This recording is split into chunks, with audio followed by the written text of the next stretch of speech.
Cecilia Ruiz, Mayra Estela y Betancourt Paula. somos estudiantes de cuarto P y estamos cursando la materia Historia Sociopolítico Latinoamericana y Argentina con la profesora Norma Amarilla. El tema que vamos a abordar hoy es los estados populistas de Perón, Cárdenas y Vargas, lo que es la ISIS y el conservadurismo de la mujer moderna. Para introducirnos en el tema, primero vamos a hacer una introducción previa, que es lo que abrieron este camino a los estados populistas latinoamericanos, es que estuvieron atravesados por una crisis económica, social y política. Entre ellas hubo una crisis económica global, lo cual produjo un descontento interno. Sí, por eso yo Un descontento externo e interno. Cuando hablamos del descontento externo, nos referimos a que hubo un cierre de fronteras y al cerrarse las fronteras lo que ocasionó es que la deuda no se pueda pagar. Esto ocasionó que se generen mayores tasas de intereses. El descontento interno, al cerrarse la frontera y no poder realizar esas exportaciones que realizaban de materias primas, esto ocasionó que haya una baja de trabajo, por lo tanto hubo una ola migratoria del campo a la ciudad. Entonces esto generó un crecimiento de trabajadores urbanos en la ciudad, obreros urbanos, por lo que comenzaron a organizarse sindicalmente y comenzaron a exigir sus derechos y más participación política. Bueno, en 1920 las economías capitalistas, vivieron una época de crecimiento y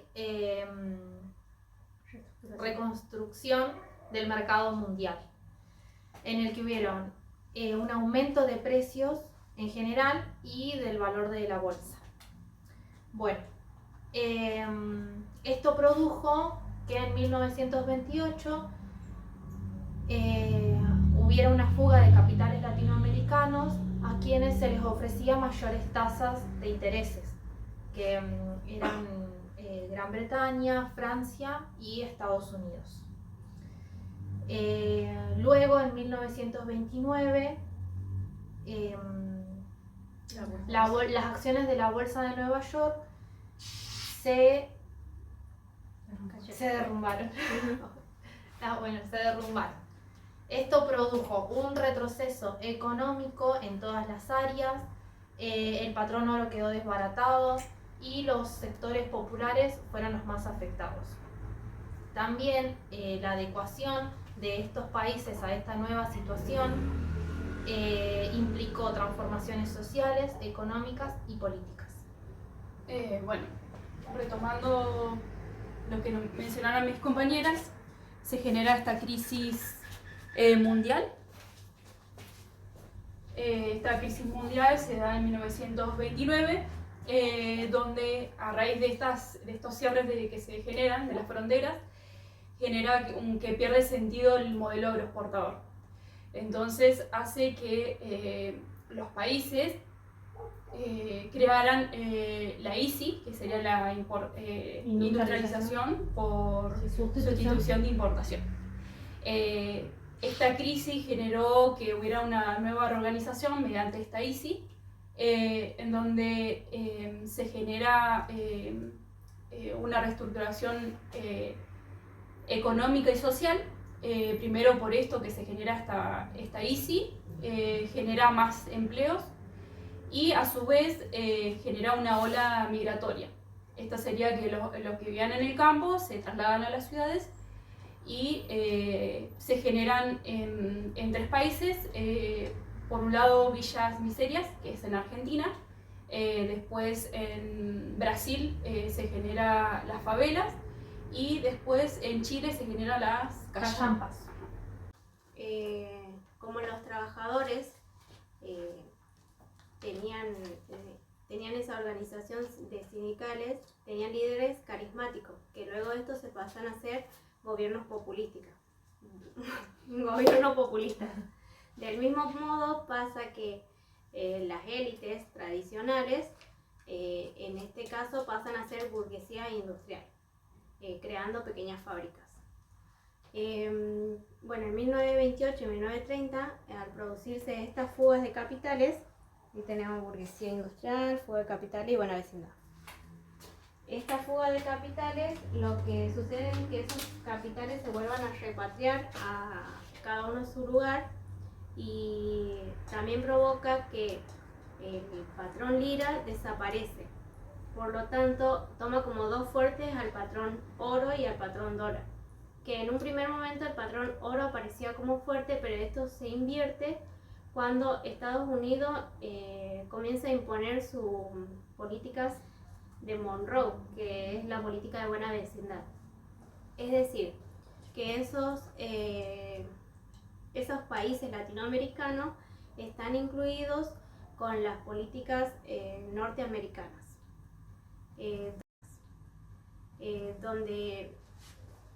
y aquí, como vemos que están influenciados por esas políticas, también nos vamos a dar cuenta que todos los gobiernos electos en todos los gobiernos electos van a estar metidas las manos norteamericanas, poniendo siempre plata. Bueno, esto produjo que los países latinoamericanos implementaran políticas de proteccionismo y control cambiario.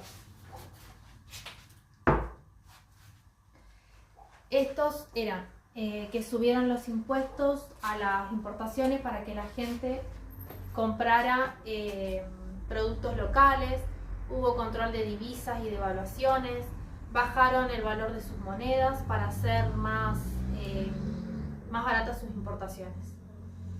Bueno, la crisis de Wall Street tuvo consecuencias devastadoras en América Latina, como por ejemplo, estos económicos influyeron en una fuerte caída en el comercio, disminución de precios, aumento de desempleo, etc. Bueno, ante el colapso del modelo agroexportador, los países latinoamericanos hicieron reformas políticas, como por ejemplo el aumento del proteccionismo, mayor participación estatal, la migración rural, entre otras.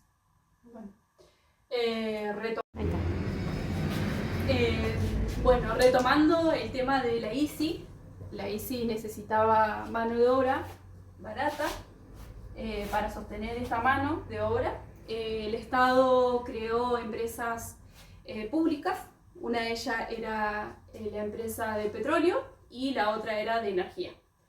Estas generaron burocracia y a su vez un clientelismo político. Clientelismo político. Es decir, que a través de generar estos empleos generarían también a su vez un voto electoral.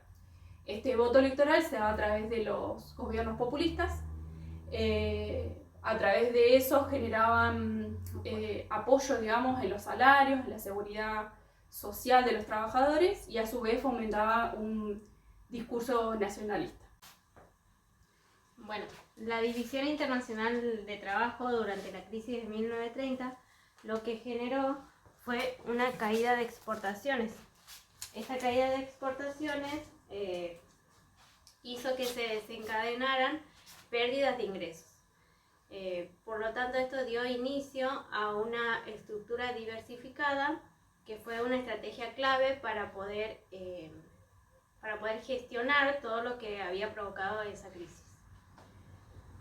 También se impulsó políticas proteccionistas como los aranceles, los subsidios, entre otras, y también se creó la ICI.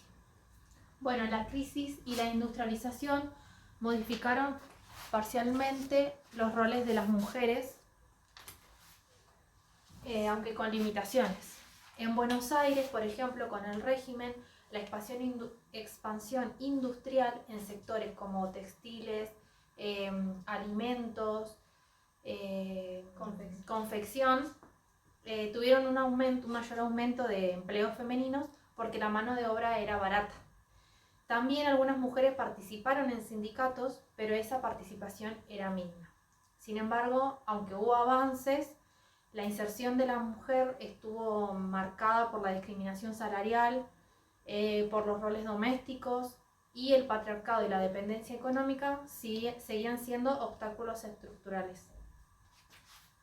Bueno, siguiendo a mi compañera, el rol de la mujer, mencionamos a Lola Luna, que ella habla que las mujeres eran invisibilizadas y no eran consideradas como sujeto de derecho. Es aquí donde ella dice que la división sexual del trabajo estaba marcada por los roles tradicionales, donde las mujeres se encargaban de tareas específicas. En ellas era la producción que se generaba dentro del campo, después la crianza de sus hijos y después no sé qué más, la crianza de sus hijos. Sí, como que el único rol era que tenían esa función de maternar. Sí. Después, con el periodo con el gobierno peronista, en el año 1946 y 1955, incluye parcialmente, como nombraba mi compañera, al mundo laboral, pero seguían siendo dominadas, no seguían teniendo como esa exclusión, digamos, de tareas específicas, en donde el Estado regulaba mediante políticas públicas. Esta era a través de la salud, que generó una función materna, donde la mujer se tenía que encargar, como veníamos mencionando, por tareas específicas. Bueno, como las mujeres trabajadoras tenían estas fuertes vigilancias para poder cuidar o proteger su función maternal, a su vez se establecieron controles sanitarios que estuvieron en las empresas y en los talleres con el fin de garantizar estas labores para que en un futuro las mujeres puedan ser madres. También se consideraba que el trabajo fuera del hogar era un trabajo en riesgo. Eso como que estaba implementado, pero las mujeres aún así decidieron incorporarse al trabajo asalariado en diferentes lugares como las administraciones, las industrias ligeras, entre otras. Y es así que el trabajo de la mujer era aceptado si era considerado como un sostenimiento familiar, pero no era considerado como un derecho, sino como un complemento económico. E incluso Eva Perón señala que el trabajo femenino podía ser explotado por los empresarios al pagarles menos que a los hombres. Bueno, el discurso oficial planteaba que el deber principal de la mujer era ser madre, criar a sus hijos y educarlos para los futuros ciudadanos de la nación. De esta manera se crearon políticas específicas para proteger la maternidad, como por ejemplo las licencias, los subsidios, los servicios de salud, los alimentos para embarazadas y lactantes. Entonces, el Estado intervenía incluso en la organización cotidiana de las madres. Hasta controlaba el alimento que ellas debían consumir. Se buscaba compatibilizar el trabajo asalariado con la crianza mediante políticas de protección, como los comederos en las fábricas, las salas de lactancia, etc. Pero siempre subordinando el trabajo femenino a su función. Retomando lo que dicen mis compañeras, el Estado regula todo lo mencionado también, o sea, además de todo lo que mencionamos como manera, regula también las enfermedades venéreas, y eso se da a través de estas políticas que ejercían que las personas, por ejemplo, que tenían enfermedades por transmisión, esto se da a través de la prostitución que se daba en ese tiempo, no se podían casar. Entonces, las personas que tenían estas enfermedades eran penalizadas si ejercían el caso. La participación ciudadana buscó consolidar la base de su poder mediante el apoyo de aquellos sectores que estaban históricamente marginados, como por ejemplo la clase trabajadora, los campesinos y las mujeres. El aporte que hicieron los estados populistas, como el de Perón, Vargas y Cárdenas, dieron discursos nacionalistas y anti-oligárquicos, promoviendo así una política en la que incluían una política de las clases populares, con el objetivo de poder legitimar su poder. Muchas veces este era desde el Estado hacia esas clases populares para poder mantenerlos siempre debajo de su liderazgo. Para esto utilizaron estrategias como los medios de comunicación y los actos masivos para generar identificación entre el líder y el pueblo. Buscaron integrar a las masas para consolidar su poder, en el que combinaron medidas de democratización con tendencias autoritarias, como el control del sindicato, la manipulación electoral y la restricción de opositores. En este contexto se sancionaron leyes que habilitaron el sufragio femenino por varios motivos. Uno de ellos es la ampliación de la base electoral, en el que incorporaron el voto de la mujer para que se aumente el apoyo popular, especialmente en sectores ligados al trabajo y a movimientos sociales. También está el reconocimiento de derechos civiles, en el cual hubo una movilización masiva de feministas en la que exigían sus derechos y exigían igualdad de derechos de ciudadanos.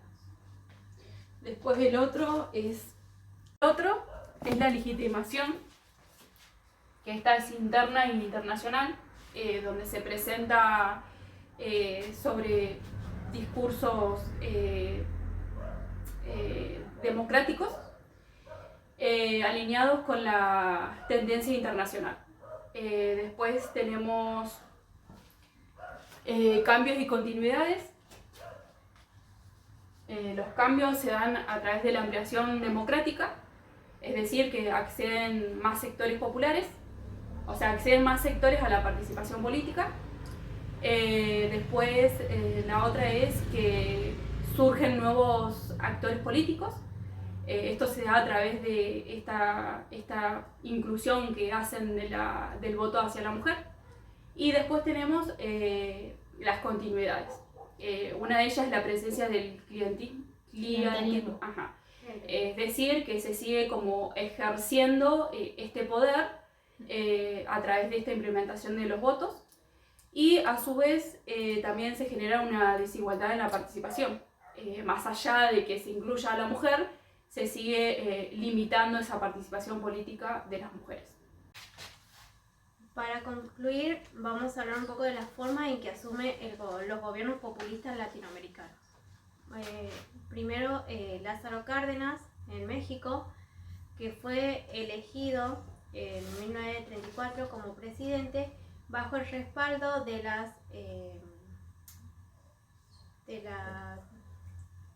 los partidos nacionales revolucionarios, que este era dirigido o se había creado por Elías Calles, que en un primer momento le dio todo su apoyo a Cárdenas, pero en 1936, cuando él ya obtuvo ya creció en su poder, terminó con este maximato que venía trayendo durante años Elías Calles. Bueno, después con la presidencia de Vargas en Brasil, asume la presidencia después de un estado de golpe en 1930, en donde él establece un estado de novo. Esto continúa hasta 1945 y en 1951 hasta 1954 ejerce de manera democrática. Bueno, y Perón en Argentina accede al poder en elecciones democráticas en 1946 tras un periodo de influencia en la Secretaría de Trabajo y Previsión. Bueno, las banderas políticas que tuvo Cárdenas era del nacionalismo y revolucionario, también la reforma agraria y en defensa de los campesinos, y por otro lado la expropiación de petrolera y defensa de la soberanía nacional. Bueno, las banderas políticas en Brasil, con el presidente Vargas, él implementó una centralización estatal y una cooperación. Después continuó con la industrialización por sustitución de importación y a su vez también los derechos laborales con un salario mínimo. Bueno, y las banderas políticas de Perón eran el justicialismo, los derechos sociales y laborales y el nacionalismo económico. Los sectores que apoyan, en este caso a Cárdenas, son los sectores obreros, los campesinos, obreros, sindicatos y también los sectores nacionalistas e izquierdas. Y los opositores son las empresas extranjeras y los terratenientes. Bueno, en el caso de Vargas de Brasil, lo que apoyan es la clase obrera urbana a través de la consolidación de las leyes de trabajo. Después los sectores industriales que eran favorecidos a través de la ICI. Y después los sectores opositores eran la oligarquía, que era que era a través de la empresa cafeterera. Y después los militares liberales que lo derrocaron en 1945. Y en Perón, los sectores que apoyaban era el movimiento obrero organizado, que es la CGT, que es la Confederación General del Trabajo, y los sectores urbanos y trabajadores industriales. Y los sectores opositores eran la oligarquía terrateniente, la Iglesia Católica, los sectores conservadores y los militares antiperonistas. Y bueno, en Cárdenas las expropiaciones fueron de petroleras en 1938, creando la Premex, y también hubo nacionalizaciones de ferrocarriles. En Vargas se crean las empresas estatales. Esas empresas estatales a través de las Petrobras. Y después de una intervención en las empresas siderúrgicas. Y en Perón está la expropiación de ferrocarriles y la creación del IAPI, que es el Instituto Argentino de Promoción del Intercambio para el control del comercio. Y bueno, lo que quisimos hacer acá es un globo terráqueo en el que centramos a América Latina. Esta sería la base y acá fuimos poniendo algunos conceptos que nosotras consideramos claves o importantes para poder explicar la situación de América Latina.